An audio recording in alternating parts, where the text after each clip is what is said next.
Silent Spring has sprung, the start to an environmental revolution.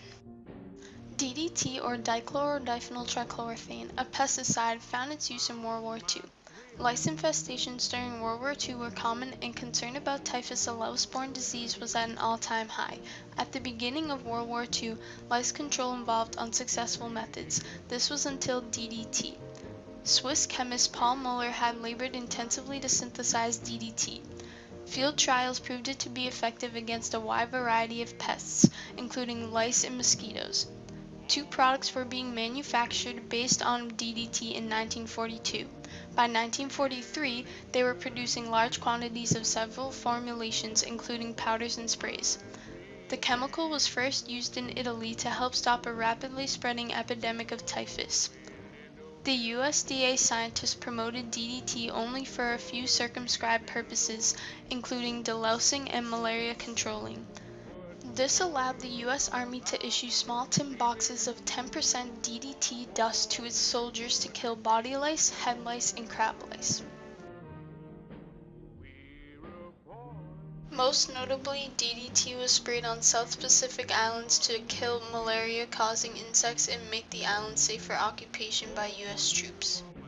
Although it found its purpose in the tumultuous war, it would be used at home for agriculture and for the continuation of malaria control. Pesticides became a normality in post-war American society. By 1955, the country was being treated with 60 million pounds of pesticides per year, DDT being one of the leaders of the pack. The farming industry was slowly declining before the introduction of the insecticide. DDT and others like it began to reinvent the agriculture of the time by increasing food production. DDT began being sold to the general public. Consumers began spraying around their homes and putting the powders on their children because it was discovered that it could prevent polio. This sparked the spraying of DDT on school grounds and on public places where children were prevalent. The government even sprayed DDT over public and private property because of its successes. The government also issued a video that portrayed the safety of DDT, saying that it was safe enough to eat, but scientists began to question the infallibility of DDT. With the possibility of a serious infantile paralysis epidemic, health authorities of the city of San Antonio, Texas, attacked the germ carriers throughout the city. With the war-discovered DDT in special sprayers, sections of the city are blanketed with the insecticide in the fight to stop the spread of the dread poliomyelitis. Every suspected spot is sprayed.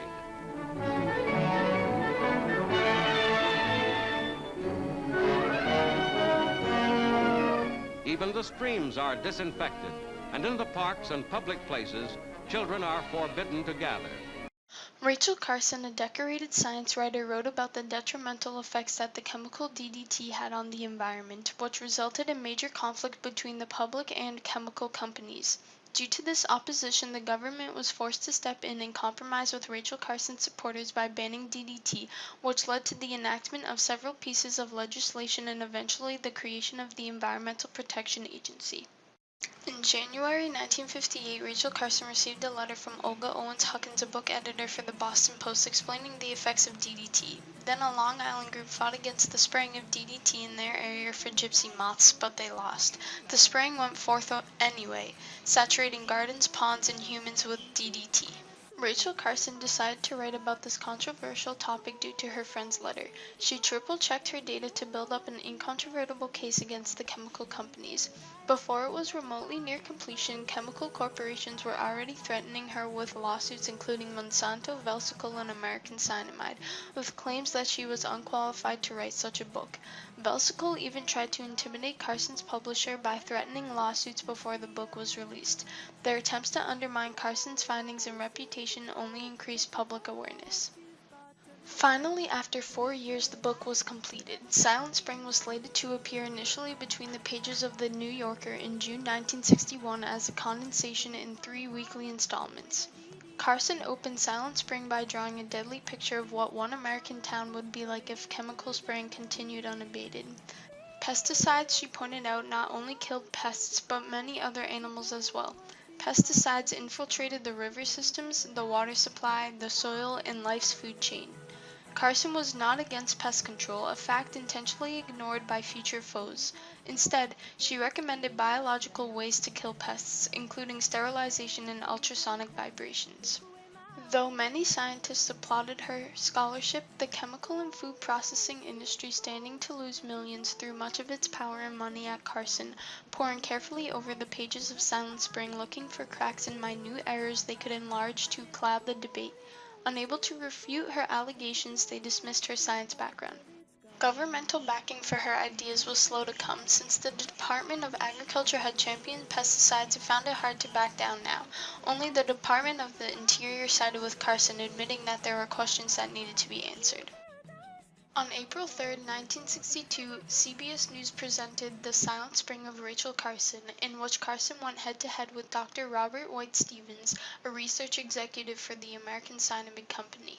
Miss Carson maintains that the balance of nature is a major force in the survival of man, whereas the modern chemist, the modern biologist, the modern scientist believes that man is steadily controlling nature.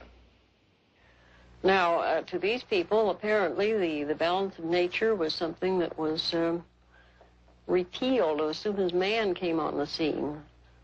Well, you might just as well assume that you could repeal the law of gravity. The President's advisory report was issued on May 15th, almost a month after the report aired on CBS. In essence, though it was careful to skirt any bias against chemicals, the report agreed with her, and CBS aired the verdict on the Silent Spring of Rachel Carson. The pull for government restrictions by the public grew increasingly.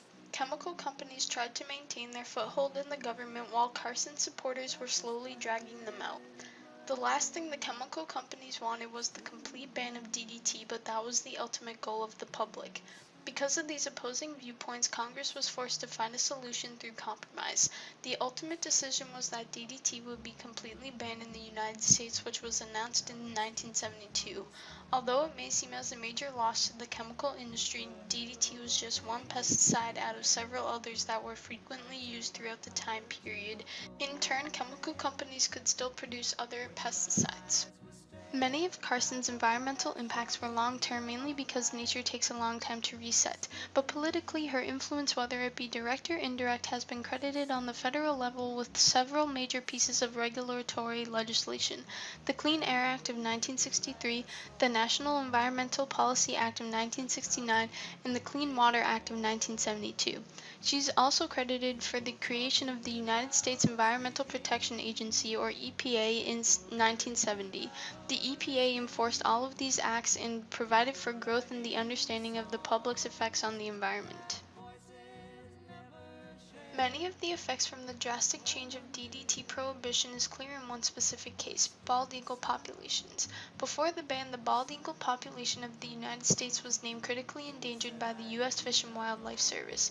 This is because of their contaminated water sources and fish that swim in them. As time passed, the bald eagle population slowly started to regenerate. DDT slowly disintegrated into the environment, and the bald eagles had clean water and healthy fish to sustain themselves. That is just one of the many success stories of regeneration of species following Carson's book. In addition, many credit her book as being the sole contributor to the spark of the environmental revolution that is still going on today. Currently, Carson would be disappointed with the EPA. With the election of President Trump, the EPA enforcement has been reduced due to his views and his campaign promises.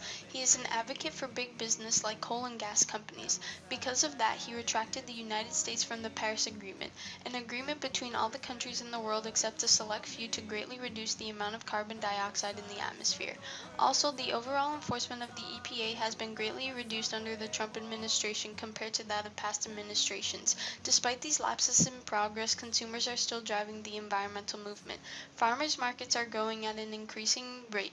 The supermarket Whole Foods is also a popular destination because they only sell organic products. Solar panels are popping up throughout the country due to their economic and environmental benefits. Several companies have made electric car models for average consumers, such as the Nissan Leaf, and others have made hybrid models, as seen in the Toyota Prius.